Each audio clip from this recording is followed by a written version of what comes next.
ഇപ്പോൾ കെ രാജൻ മാധ്യമങ്ങളെ കാണുന്നു. അതിലേക്ക് തീരുമാനമെടുത്തു എന്നുള്ളതാണ് ഇന്ന് കാണുന്ന ഒരു പ്രധാനപ്പെട്ട കാര്യം. കേന്ദ്ര ഗവൺമെന്റിനോട് 3 ആവശ്യങ്ങൾ നമ്മൾ പ്രധാനമായിട്ടും ചോദിച്ചിരുന്നു എന്ന കാര്യം നിങ്ങൾക്ക് എല്ലാവർക്കും അറിയാം, ഞാൻ ആവർത്തിക്കേണ്ടതില്ല. അതിലൊന്നാണ് മേപ്പാടിയിലെ ദുരന്തത്തെ ഡിസാസ്റ്റർ ഓഫ് സീവിയർ നേച്ചർ എന്ന വിഭാഗത്തിൽപ്പെടുത്തണം.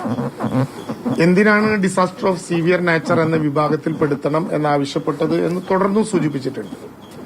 അതിലേറ്റവും പ്രധാനപ്പെട്ട മറ്റൊരു കാര്യം 2005 പാർലമെന്റ് പാസാക്കിയ ഡിസാസ്റ്റർ മാനേജ്മെന്റ് ആക്ടിന്റെ സെക്ഷൻ 13 പ്രകാരം നിലവിലുള്ള ദുരന്തബാധിതരുടെ കടങ്ങൾ എഴുതി തള്ളാനും അവരുടെ ആവശ്യങ്ങൾക്ക് വേണ്ടി പുതിയതായി കടങ്ങൾ ലഭ്യമാകാനും അവസരം കൊടുക്കുന്ന ഒരുപക്ഷെ പാർലമെന്റ് പാസാക്കിയ ഡിസാസ്റ്റർ മാനേജ്മെന്റ് ആക്ടിലെ ഏറ്റവും സുപ്രധാനമായിട്ടുള്ളൊരു സെക്ഷനാണ് സെക്ഷൻ 13. ഒരുപക്ഷെ ആ പ്രദേശത്തെ ജനങ്ങൾക്ക് ഏറ്റവും കൂടുതൽ ആനുകൂല്യം ലഭ്യമാകാൻ കഴിയുന്ന ഒരവസരം. കേരള സംസ്ഥാന ഗവൺമെന്റിന്റെ കൈപ്പിടിയിലുള്ള ഒരു ബാങ്ക് എന്ന നിലയിൽ കേരള ബാങ്ക് ആ 3 വാർഡുകളിലായി ദുരന്തബാധിതർ എടുത്തിരുന്ന മുഴുവൻ കടങ്ങളും എഴുതി തള്ളി ഒരു മാതൃക കൂടി കാണിച്ചാണ് കേന്ദ്ര ഗവൺമെന്റിനോട് ഈ ആവശ്യം ഉന്നയിച്ചത്. അതിനെക്കുറിച്ച് ഒരഭിപ്രായവും ഇതിൽ പറഞ്ഞിട്ടില്ല. ദുരന്ത നിവാരണ ഘട്ടത്തിൽ 1202 കോടി രൂപയുടെ അടിയന്തരമായ നഷ്ടം കാണിച്ചുകൊണ്ട് അടിയന്തര സഹായമായി 219 കോടി രൂപ മാനദണ്ഡങ്ങൾക്ക് അതീതമായി അഡീഷണൽ അസിസ്റ്റൻസ് ആയി നമുക്ക് ലഭ്യമാകണമെന്ന ആവശ്യവും ഇതുവരെ ഒരു അക്ഷരവും മുണ്ടിയിട്ടില്ല. ഇതിൽ തന്നെ 154 ദിവസത്തിനിടയിൽ കേരളത്തിലെ ഗവൺമെന്റ് നടത്തിക്കൊണ്ടിരിക്കുന്ന ദീർഘമായിട്ടുള്ള ഒരു പ്രക്രിയയുണ്ട്. കേരളത്തിലെ ഗവൺമെന്റിനോടൊപ്പം സുമോമോട്ടോ ഇത് കേസെടുത്ത ഡിവിഷൻ ബെഞ്ചും ഇക്കാര്യത്തിൽ നടത്തിയിട്ടുള്ള വളരെ പ്രധാനപ്പെട്ട ഒരുപാട് അഭിപ്രായ പ്രകടനങ്ങളുണ്ട്. ഇതെല്ലാ സമ്മർദ്ദങ്ങളും നടത്തിയിട്ടും വളരെ ബോധപൂർവം ആ ഘട്ടങ്ങളിലൊന്നും ഗവൺമെന്റിന് വളരെ പെട്ടെന്ന് തീരുമാനിക്കാവുന്ന ഒരു കാര്യത്തിൽ തീരുമാനമെടുത്തില്ല എന്നാണ് നമുക്ക് മനസ്സിലാക്കാൻ വേണ്ടി കഴിയേണ്ടത്.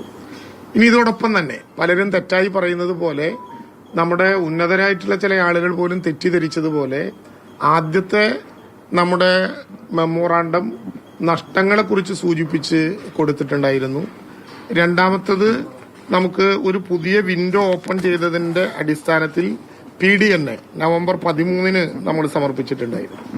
ഇനി PDNA പ്രകാരം നേരത്തെ നമ്മൾ പറഞ്ഞതുപോലെ NDRFന്റെ ദുരന്ത നിവാരണ നിധിയുടെ ഒരു പുതിയ സ്കീമായിട്ടുള്ള റിക്കവറി ആൻഡ് റീകൺസ്ട്രക്ഷൻ വിൻഡോയിൽ നമ്മൾ കൊടുത്തതാണ് PDNA, post disaster need assessment. അത് നിങ്ങൾക്ക് എല്ലാവർക്കും അറിയാവുന്നതുപോലെ 2221 കോടി രൂപയുടെ പുനർനിർമ്മാണ പ്രക്രിയയെക്കുറിച്ച് പറഞ്ഞതാണ്. അതും നവംബർ 13 കേന്ദ്ര ഗവൺമെന്റിന്റെ മുമ്പാകെ കേരളം സമർപ്പിച്ചു. എന്താണ് ഇതിനെല്ലാം ഇത്ര കാലതാമസം ഉണ്ടാകുന്നത് എന്നാണ് നമുക്കിതുവരെ മനസ്സിലാകാത്ത ഒരു പ്രധാനപ്പെട്ട കാര്യം. ദുരന്തമുണ്ടായി 1 മാസത്തിനുള്ളിൽ തന്നെ കേരളത്തിന്റെ ആവശ്യം ഞങ്ങൾക്ക് മനസ്സിലാക്കാൻ കഴിയുന്നത് കേരളം സന്ദർശിച്ച ഇന്റർ മിനിസ്റ്റീരിയൽ സെൻട്രൽ ടീം അംഗീകരിച്ചു എന്നുള്ളതാണ്. IMCT ഓഗസ്റ്റ് 9-10 തീയതികളിൽ കേരളത്തിൽ പങ്കെടുത്ത് കേരളത്തിലെ അവരുടെ പരിശോധന പൂർണ്ണമായും പൂർത്തീകരിച്ചതാണ്. എന്തിനാണ് IMCT വരുന്നത്? എല്ലാ ദുരന്തത്തിനും IMCT വരില്ല. കേന്ദ്ര ഗവൺമെന്റിന്റെ ഭാഗമായിട്ടുള്ള ഇന്റർ മിനിസ്റ്റീരിയൽ സെൻട്രൽ ടീം വരുന്നത് ഈ ദുരന്തത്തിന്റെ പരിഗണന ഏത് എന്നറിയാൻ വേണ്ടിയിട്ടാണ്.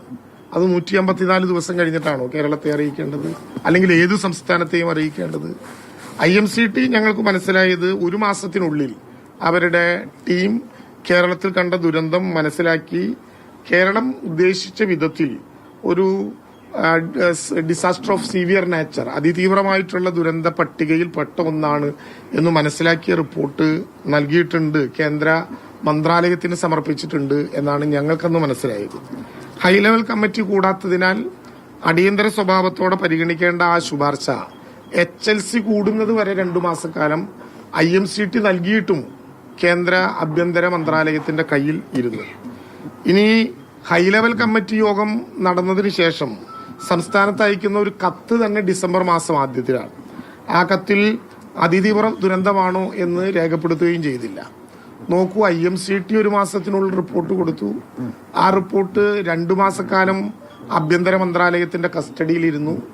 അതിനുശേഷം HLC കൂടാനുള്ള മഹാനുഭാവത്വം ഗവൺമെന്റിനുണ്ടായി. എന്നാൽ അത് കൂടിയാൽ അതിന്റെ അടിസ്ഥാനത്തിൽ ഇങ്ങനെ ഒരു തീരുമാനം എടുത്തിട്ടുണ്ടോ എന്നറിയിക്കണ്ടേ?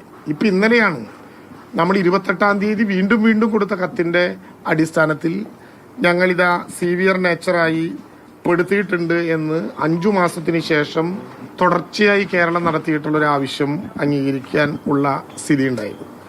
നമുക്ക് ഇതൊരു 2 മാസത്തിനുള്ളിലായിരുന്നെങ്കിൽ കുറച്ചുകൂടി ഗുണമുണ്ടായേനെ.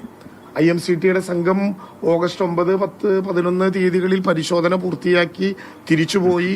ഓഗസ്റ്റ് 17 തീയതി കേരളം അതിന്റെ നഷ്ടത്തെ സംബന്ധിച്ച് ആദ്യ മെമ്മോറാണ്ടം കൊടുത്ത് ആ ഘട്ടത്തിൽ ഇക്കാര്യങ്ങളെല്ലാം പ്രത്യേകം വിശദീകരിച്ച് ആഗസ്റ്റ് മാസത്തിൽ തന്നെ ബഹുമാനപ്പെട്ട മുഖ്യമന്ത്രി ഇന്ത്യയുടെ പ്രധാനമന്ത്രിയെ വീണ്ടും കണ്ട് അങ്ങ് ചൂരൽമലയിൽ സന്ദർശിച്ച വേളയിൽ ആവശ്യപ്പെട്ട മെമ്മോറാണ്ടം ഞങ്ങൾ കൊടുത്തിട്ടുണ്ടെന്നും അതിന്റെ ഒരു കത്തുകൂടി ഇതാ എന്നും പറഞ്ഞുകൊണ്ട് സമർപ്പിച്ച ഘട്ടത്തിൽ ഏറ്റവും ചുരുങ്ങിയത് 2 മാസം എടുത്തോട്ടെ, 2 മാസത്തിനുള്ളിലെങ്കിലും അറിയിപ്പ് ലഭിച്ചിരുന്നെങ്കിൽ നമുക്ക് കുറച്ചുകൂടി ഗുണമായേനെ.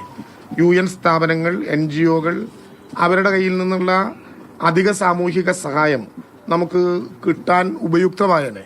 പക്ഷേ ഇപ്പം 5 മാസക്കാലം കഴിഞ്ഞു, ഇനിയും നമ്മൾ അതിന്റെ പരിശ്രമം തുടരും. പക്ഷെ 5 മാസക്കാലത്തിനിടയിൽ രാജ്യത്തെ പലയിടങ്ങളിലും പല വിധത്തിലുള്ള ദുരന്തങ്ങളുണ്ടായി. അവരൊക്കെ ഈ ആവശ്യവുമായി സ്വാഭാവികമായിട്ടും അത്തരം ഏജൻസികളെ സമീപിക്കും. ഉണ്ടായി ഉടനെ തന്നെ കിട്ടിയിരുന്നെങ്കിൽ നമ്മളാകുമായിരുന്നേനെ ആദ്യം ഇക്കാര്യം കാണിച്ചുകൊണ്ട് ഈ പ്രശ്നങ്ങൾ ഉന്നയിക്കുക. കേരളത്തിന് ചില ആശയങ്ങൾ ഇനിയും ഉണ്ട്. ഡിസാസ്റ്റർ ഓഫ് സിവിയർ നേച്ചറായി പ്രഖ്യാപിക്കപ്പെട്ട സാഹചര്യത്തിൽ ഗവൺമെന്റിൽ നിന്ന് ലഭിക്കുന്ന, കേന്ദ്ര ഗവൺമെന്റിൽ നിന്ന് ലഭിക്കുന്ന ഫ്ലെക്സി ഫണ്ടുകളുണ്ട്. അതായത് കേന്ദ്ര സഹായത്തോടെ നടപ്പിലാക്കുന്ന വിവിധ പദ്ധതികളുടെ 25% ദുരന്ത നിവാരണത്തിന് വിനിയോഗിക്കാനുള്ള സാധ്യതയെക്കുറിച്ച് പരിശോധിക്കുകയും കേന്ദ്ര ഗവൺമെന്റിനോട് അക്കാര്യം പറയുകയും ചെയ്യും. Scheme for special assistant to the state capital investment, ഈ കാര്യത്തിൽ കേരളത്തിന് ലഭിക്കുന്ന തുകയുടെ 50% ദുരന്ത മേഖലയിലെ പുനർനിർമ്മാണത്തിന് വേണമെങ്കിൽ ഇക്കാര്യത്തിൽ ഒരു കനിവ് കാണിച്ചാൽ ഇടപെടാൻ വേണ്ടി കഴിയും. അതുപോലെ തന്നെ രാജ്യത്തെ MP-മാരോട് ഇവിടുത്തെ പുനർനിർമ്മാണ പ്രക്രിയയിൽ അവരുടെ സഹായങ്ങൾ ലഭ്യമാകണം എന്നാവശ്യപ്പെടാൻ കഴിയും. ഇക്കാര്യങ്ങളിലൊക്കെ 5 മാസത്തിന് ശേഷമാണ് നമുക്ക് ഇത്തരത്തിലുള്ള ഒരു കത്ത് ഔപചാരികമായി കേന്ദ്ര ഗവൺമെന്റിന്റെ കയ്യിൽ നിന്ന് 154 ദിവസം പിന്നിടുന്ന ഘട്ടത്തിലാണ് കിട്ടിയതെങ്കിലും അതുമായി ബന്ധപ്പെട്ട പ്രവർത്തനങ്ങളുമായി ഗവൺമെന്റ് മുന്നോട്ട് പോകും. കോടതിയും ഗവൺമെന്റും നിരന്തരമായി ആവശ്യപ്പെട്ടപ്പോൾ സ്റ്റേറ്റ് ഹൈ ലെവൽ കമ്മിറ്റി കൂടിയിട്ട് 153 കോടി രൂപ ഇവിടെയുള്ള പണത്തിലെ STRF തുകയിൽ നിന്ന് 50% 153 കോടി രൂപ. റവന്യൂ മന്ത്രി കെ രാജൻ മാധ്യമങ്ങളോട് സംസാരിക്കുകയാണ്. വയനാട് ദുരന്തവുമായി ബന്ധപ്പെട്ട കേന്ദ്രത്തിന്റെ ഇടപെടൽ പ്രഖ്യാപനം ഇതുമായി ബന്ധപ്പെട്ടാണ് അദ്ദേഹം മാധ്യമങ്ങളോട് സംസാരിച്ചുകൊണ്ടിരിക്കുന്നത്.